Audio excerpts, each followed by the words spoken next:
E aí pessoal, tudo bem com vocês? Abraço para todos, sejam todos bem-vindos a mais uma aula. Essa nossa primeira aula vai ser de história. Então nós vamos falar sobre os índios brasileiros, tá? Sobre os povos indígenas. Então eu vou só ler para você aqui o resumo e depois eu vou explicar um pouco sobre esses povos, tá? Então, sempre quando a gente fala de indígenas, nós estamos falando aqui dos nativos, né? Os povos que aqui já existiam antes da chegada dos portugueses.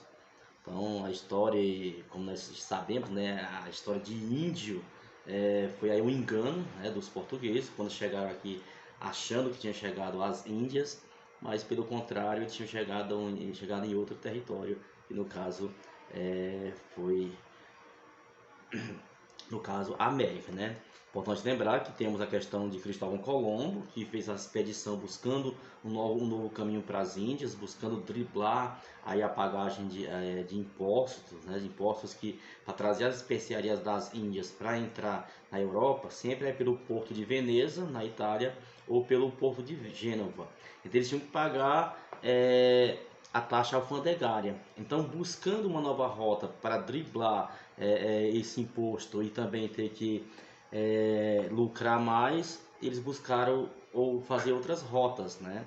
E acabaram chegando na América, no caso de Cristóvão Colombo, e depois em 1500 Pedro Álvares Cabral tentando fazer a mesma coisa, acabou chegando aqui no Brasil.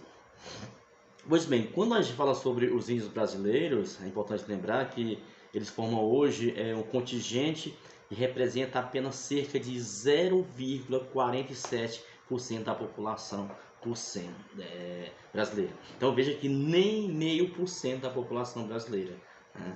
Você vê que quando acredita-se que antes aqui no Brasil tinha mais de 5 milhões, entre 5 e 10 milhões de indígenas, quando chegaram os portugueses, hoje temos aí, de acordo com o IBGE, dados lá do ano 2010, no Brasil havia apenas 896.917 índios em todo o território brasileiro, sendo que desse total, cerca de 60% eles vivem aí em terras indígenas oficialmente, né, reconhecidas pelo governo federal, porque é uma luta diária, uma luta constante destes povos buscando ser reconhecido, buscando conquistar seus territórios. Mas infelizmente é triste saber que eles eram os donos das terras e hoje eles vivem lutando constantemente para ser reconhecido um pedaço de terra como de terra indígenas, né? E outra coisa também interessante a gente falar sobre isso é que desse número, né, do caso de 896.917, desse número, 324.834 eles moram nas cidades e apenas 572.083 nas áreas rurais, ou seja, aí, a região norte do Brasil, que é a que possui a maior população indígena do Brasil. Os demais estão aí espalhados, né, em outros locais, em outros estados, mas a região norte do Brasil é a que abrange a maior quantidade de índios, principalmente no estado do Amazonas, né? Então, o Amazonas tem aí os três maiores cidades de indígenas estão lá no estado do Amazonas, como no caso de São Gabriel da Cachoeira, que tem em torno de 29 mil indígenas. São Paulo da Olivença, também no Amazonas, tem 14.900. E Tabatinga, também no estado do Amazonas, que tem em torno de 14.855 indígenas. Lembrando que são dados do censo de 2020, que é mostrado a cada 10 anos, né? Então já era para ter saído, aliás, 2010, era para ter saído em 2020, mas devido à questão da pandemia, infelizmente não foi possível fazer o recenseamento do censo aqui no Brasil, certo? Vamos falar então sobre a questão desses povos indígenas, né? Que de acordo com esse IBGE, o IBGE, que é o Estatuto, né, Brasileiro de Geografia e Estatísticas, existem 305 grupos indígenas, né? Ou seja, 305 grupos étnicos aqui no Brasil. Dentre eles, há dois principais troncos. O que é principal? O que é o tronco indígena? Ou seja, digamos que seja aí uma uma etnia, tá? Principal. Por exemplo, né, é o Macro-G e também o Tupi. Existiam vários outros, mas muitos foram extintos e esses permaneceram aí, que é o que tem maior destaque, maior número aqui no Brasil. Então, é o Macro-G, que inclui aí os grupos dos Bororó, os Guató, o G, Carajá, Quenex, entre outros. Também, e o grupo Tupi, que é onde estão aí os Ariquemes, Ariuente, Mauê, Mondê, Munducuru, o Purobá, o Ramamara, né? E também aí Tapuri e os mais famosos de todos, que são os Tupis Guaranis.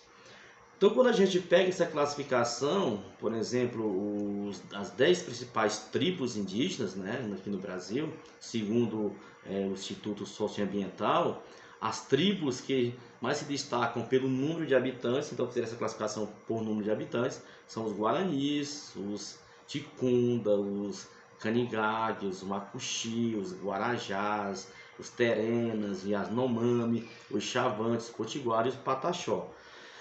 Então, esses grupos, no caso dos Guarani, eles são original do tronco da família Tupi-Guarani, tá?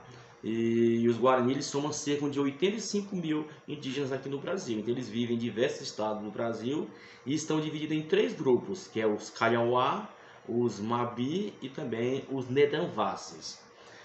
Os Ticunda pertencem à família linguística do Ticunda e apresentam cerca de 50 mil habitantes, e vivem aí na região ali da Amazônia, principalmente nas margens do rio Solimões. Eles são considerados o maior grupo indígena que vive lá na região. Tá? Já com relação aos índios Carigangue, eles são os provenientes do tronco linguístico da família do Macro-G. Tá? Então eles se originaram dessa família, então de 30 mil, e vivem em aldeias e pequenas habitações isoladas pelo estado do Amazonas. Os Macuxi, também em torno de 30 mil, os Guajajara, em torno de 27 mil, os Terenda, 26 mil, os Yanomamis, que são muito conhecidos, 26 mil, estão aí no estado do Amazonas e também do Roraima. Chavantes são originados da família do Macro-G e tem uma população em torno de 18 mil, e eles são aí estão concentrados nas reservas indígenas do estado do Mato Grosso, né? Então esses Chavantes são famosos, temos aí vários conflitos que a gente constantemente estamos ouvindo falar sobre eles. Os Potiguara, que é da família também do tronco Guarani, em torno de 18 mil, vivem no estado da Paraíba, no Ceará, Pernambuco e Rio Grande do Norte. Então aqui no nosso estado, no estado do Ceará, nós temos aí os Potiguara. E o Pataxó, que é da família linguística Pataxó mesmo, esse grupo reúne cerca de apenas 12 mil pessoas nos estados da Bahia e de Minas Gerais. É importante lembrar que existem várias outras tribos indígenas, mas esses são os 10 até então pelo contexto de quantidade, tá bom? Gente, quando nós falamos sobre a cultura indígena, ela é bem diversa. Da mesma forma, quando nós falamos sobre a cultura africana, a cultura indígena também ela é bem diversa, tá? E cada etnia ele tinha seus hábitos próprios, seu jeito de se relacionar com o mundo. Ainda assim, muitas tribos compartilham modos de vida, rituais e também a organização e também a sua semelhança, né? A organização social e a semelhança. De acordo com os dados atuais, atualmente no Brasil existem 274 línguas indígenas, segundo o censo de 2010. Tudo que nós estamos falando é sobre o censo de 2010. E muitas delas surgiram dos troncos linguísticos, tanto do Tupi como também do Macro-G. É importante lembrar ainda que a oralidade ele é algo notório aí quando nós falamos sobre a grande parte cultural que é transmitida de um para o outro. Então a organização social nas sociedades indígenas, de modo geral, os índios vivem em habitações coletivas, compartilham as ocas, maloca, como queira chamar, feitos geralmente de madeira e de palha, e esses locais de grande dimensão possuem aí divisões geralmente que abrigam aí várias famílias, né? Então é muito diferente do povo socializado, né? Muito bem, e com relação à divisão das tarefas, é muito clara na sociedade indígena aí o modo que os homens ficam é, encarregados da caça, da defesa do território e também das construções. Isso já é desde lá, dos primórdios, né, antes da chegada mesmo dos portugueses aqui no Brasil, e as mulheres, né, que se encarregam aí da questão do plantio, da colheita de alimentos, além de cuidar das crianças e produzir seus utensílios, adornos que são utilizados aí pela tribo. Então, a mulher tem uma função muito importante, diferente das sociedades civilizadas, que a mulher era somente para ser a dona de casa, a parideira, né, você casava só para dar filhos e tudo. E no caso dos indígenas não, eles conservam essa tradição que a mulher tem, que há uma divisão do trabalho, das obrigações de cada um deles, né? Outra coisa também que se questiona muito e ainda muitas pessoas desconhecem é a questão da religião, né? A religião desses povos, é, ao grosso modo, é politeísta. O que é politeísta? É aquela religião que acredita aí em vários deuses, tá? Desculpa, é panteísta, né? Ou seja, que existe somente uma figura politeísta e a monoteísta. A monoteísta acredita em um único Deus, politeísta acredita em vários deuses. E no caso deles é panteísta, ou seja, onde não existe somente uma figura relacionada ao Criador. Nos rituais, os índios costumam reverenciar os seres ancestrais e também a natureza. Então, não vamos confundir essa questão de panteísta com politeísta. A politeísta é vários deuses. No caso deles, né, não existe somente uma figura relacionada ao Criador, porque até então eles reverenciam tanto os fenômenos da natureza como também os seus ancestrais, tá? Com relação à arte, né, é extremamente rica e se manifesta na música, na dança, na arte plumária, também na cestaria, na cerâmica, tecelagem, a pintura corporal, né? Então tudo isso faz parte da arte deles, e o uso das cores e de certos materiais estão relacionados aos ritos, né, de passagens e celebrações agrícolas, e também do seu cotidiano. Aqui no Brasil, entre essas tribos do Brasil, podemos citar especialmente a cerâmica marajoara, né, na ilha de Marajó, que emprega aí um número, aliás, que emprega um sem número de formas geométricas para compor utensílios domésticos. Então, é a famosa cerâmica marajoara.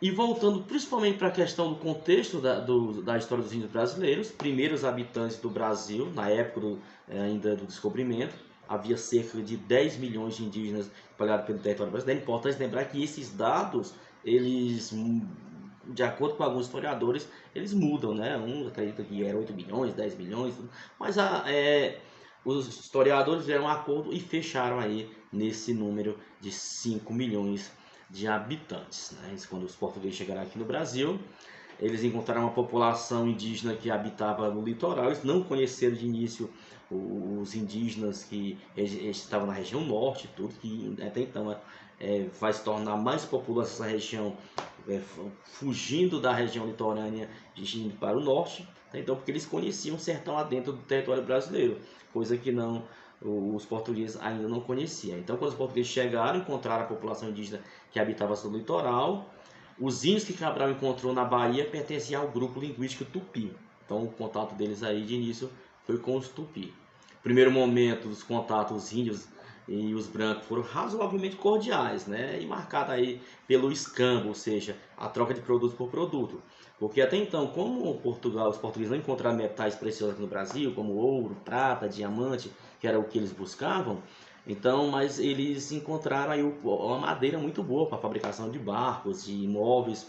A casca, moía a casca e dela extraída um corante vermelho, né? E naquela época a Europa vivia aí no auge da Revolução Industrial. E a Revolução Industrial ela era baseada em quê? Na produção têxtil, na indústria têxtil, produção de tecidos. Então, a casca do pau-brasil era levada para atingir os tecidos nas fábricas de tecido. Pois bem, e o escambo era o quê? O que acontecia? Aí os índios, né, fizeram um negócio aí com os portugueses, eles cortava a madeira, levava as toras até as proximidades do mar para ser colocado nas embarcações. E em contrapartida, os portugueses traziam para eles colares, brincos, espelhos, essas coisas de miçanga. Que a gente gosta de ser muito, de se enfeitar bastante, né? Então, para eles era novidade a isso. Então, ficou conhecido como o comércio do escambo, tá certo? Aí, quando o português implantou o sistema colonial e pretendeu transformar os índios em escravo agrícola, aí, meu filho, aí o bicho pegou. Ele segregou-se, foi chamado aí, separou-se dos engenhos, privou-se da caça e da pesca, da luta contra os inimigos, e assim instalou-se uma guerra entre os homens brancos, né, entre os portugueses, e os indígenas. E aí, nesse caso, as populações indígenas perderam suas terras e sofreram aí o chamado aniquilamento progressivo. A capitania de São Vicente, que hoje é São Paulo, foi a primeira vila do Brasil entre os séculos 17 e século 18, foi o maior exemplo disso, e de lá partiram as bandeiras na caça ao índio, né? As entradas e as bandeiras, bandeirantes, né? Bandeira vem de bandeirantes, aliás, os bandeirantes vêm de bandeiras, e que promovia a verdadeira guerra de extermínio contra os índios, gente. E aí, essa sociedade indígena na época colonial, ela vivia em regime de comunidade primitiva, onde prevalecia o que? A produção comunitária. O trabalho era dividido de acordo com o sexo e com a idade, as mulheres cuidavam da lavoura, as crianças cozinhavam, plantavam principalmente o milho, o feijão, a mandioca, o cará, né? Cará não é um peixe não enfiava um peixe no chão não, o cará é um tubérculo, né? Uma batata. É a batata doce, a abóbora, o tabaco, né? O tabaco é o fumo, né? Que eles usavam o cachimbo da paz aí. E os homens caçavam, pescavam, construíam tabas, né? Moradias, guerreavam e preparavam o solo para a lavoura. A alimentação era obtida na caça, na coleta e também na lavoura, dividida em todos os membros da comunidade, não acumulavam bens. E os índios moravam nas ocas, onde dormiam aí em redes e esteiras, né?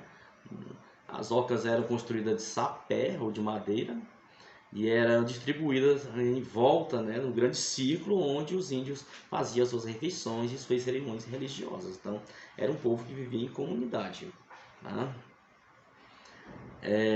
E o conjunto de ocas formava a aldeia Otávio, gente. Quando eu sei o Itaba ou aldeia, tá falando a mesma coisa. Então, as ocas eram as casas. Então, o conjunto de ocas formava aí as aldeias. Então, várias aldeias ou tabas formavam uma tribo e um conjunto de tribos formava uma nação. Então, entendo. Um conjunto de ocas formava uma aldeia. Várias aldeias ou tabas, como queira, formavam uma tribo. E um conjunto de tribos formava aí uma nação indígena. Os índios adoravam vários deuses, olha só, admitiam uma trindade superior composta por Guaraci, que era o sol, Jaci, que era a lua, e Penduá, ou Rodá, que era o deus do amor. Né? O chefe religioso da aldeia era o pajé e possuía vários poderes mágicos, segundo eles acreditavam isso, claro. Adoravam as forças da natureza, o vento, a chuva, o relâmpago, o trovão, e tinha medo dos maus espíritos, tá vendo? Não tem medo de espírito mau aí, cuidado. E um dos maus espíritos, por exemplo, era o japuri. Segundo eles, esse japuri, ele provocava pesadelos e apertava a garganta das crianças à noite. Né? O casamento era monogâmico. Aí você diz, o que é monogâmico, professor? Ora, embora o chefe tivesse tantas esposas quanto pudesse sustentar, era assim, podia pegar a mulher para danar, viu? Pois o número das esposas era o fator de prestígio de certas tribos. Então, quando um jovem desejava casar com uma moça de outro grupo, ele trabalhava para seu futuro sogro por algum tempo. Olha só que se isso pega, né?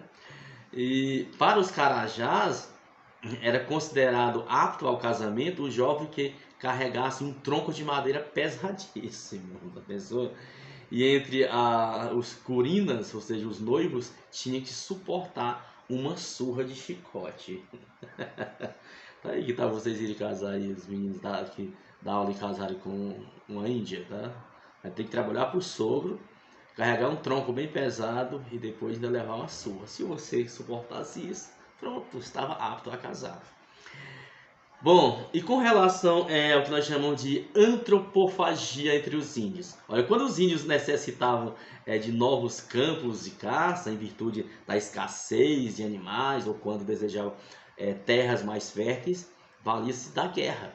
Isso, não ficavam indo atrás de bobagem, não. Eles eram na guerra. Desenvolvia-se geração após geração, um ideal guerreiro de masculinidade, coragem e força.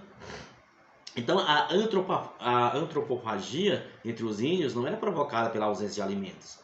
Os índios devoravam seus semelhantes por dois motivos: vingança e culto aos antepassados. Olha que coisa, né, gente?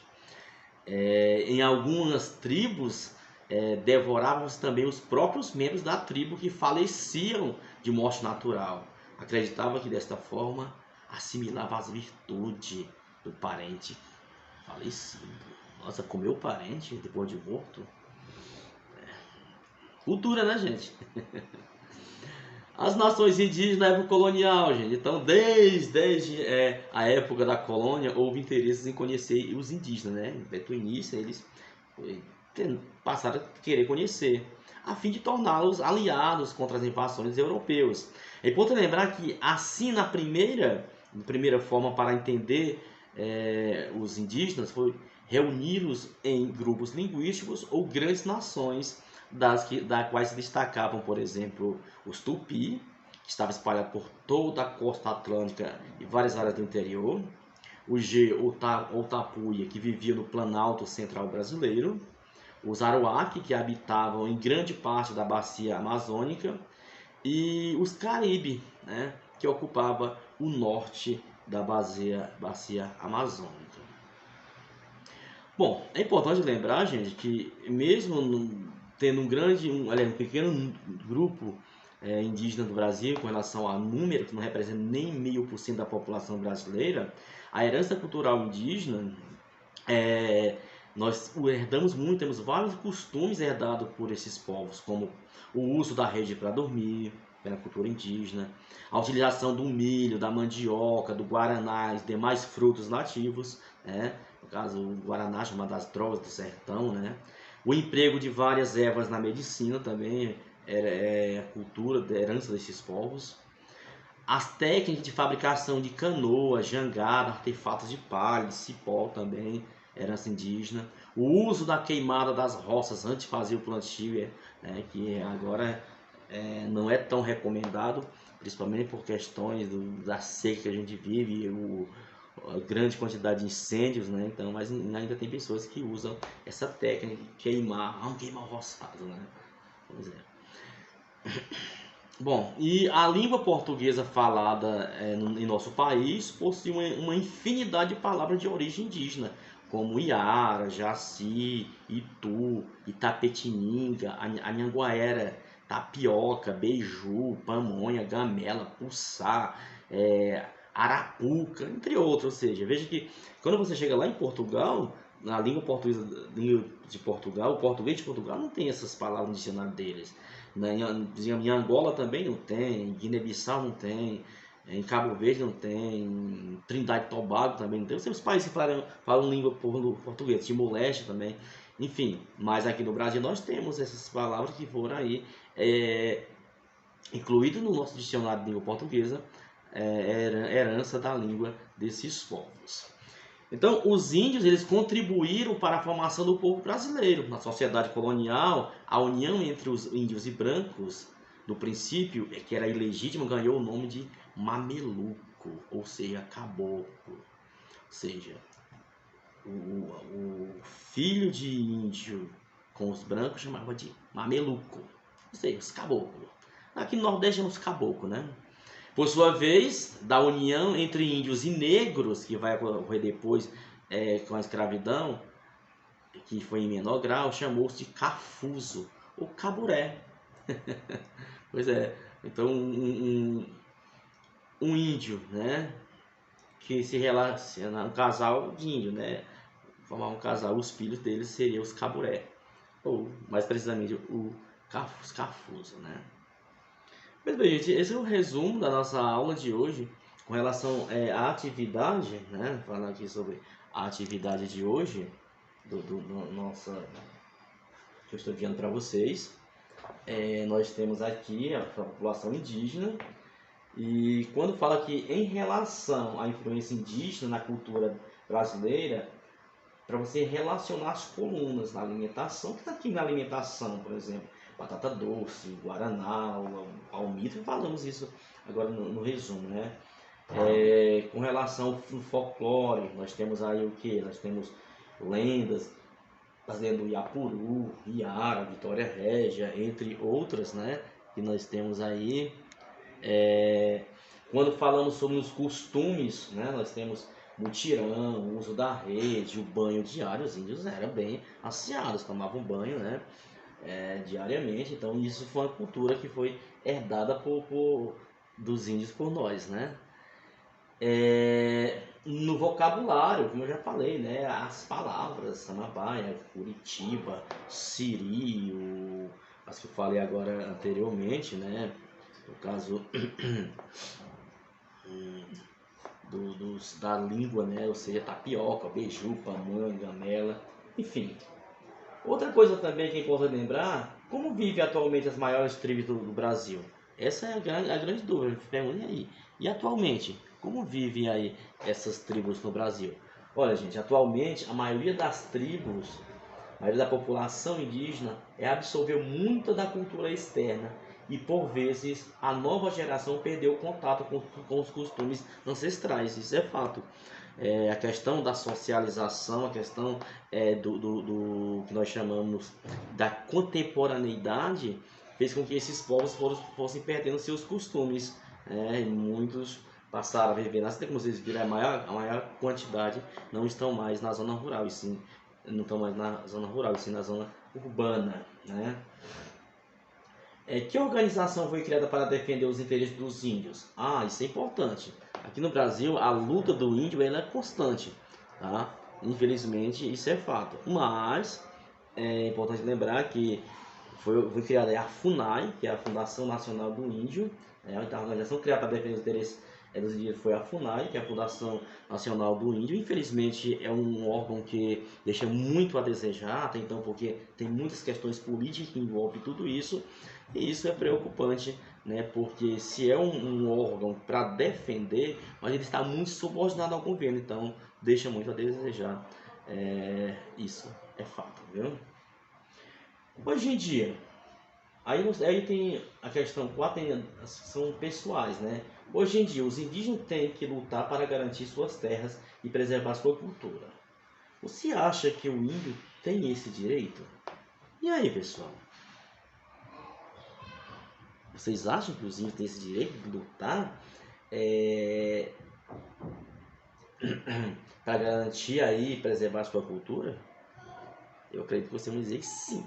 Aí vocês não coloquem só sim. Se você achar que sim, justifique o porquê. Se for não, também tem que ter a justificativa. Então tá aí. Se acha que sim, agora responde e o porquê na B onde você vai classificar. A questão 5 tem um caça-palavra. Nesse caça-palavra, encontre no quadro abaixo de 7 tribos, né, indígenas do Brasil. Tupiquinis, Caiapós, Yanomami, Tapuia, Tupi, Carajá e também os Tapajós. Então, aí onde vocês irão encontrar esses nomes. Pois bem, gente, então falamos aí sobre, né, os indígenas no Brasil, esses povos de tão importância, né, para quem sabe valorizar. Infelizmente, para quem não sabe valorizar, aí não podemos fazer nada. Mas é isso, são os indígenas do Brasil. Nós temos que valorizar bastante, temos que absorver bastante da cultura deles que deixaram para nós e a continuação dos que ainda existem, tá? Então, o vídeo, estou enviando também a atividade. Vocês façam essa atividade, copiem a atividade no caderno e depois me enviem quando responderem, tá bom? Então, essa foi a nossa aula de história de hoje. Um abraço para todos. E como diz o Jô Soares, beijo do gordo. Tchau, gente.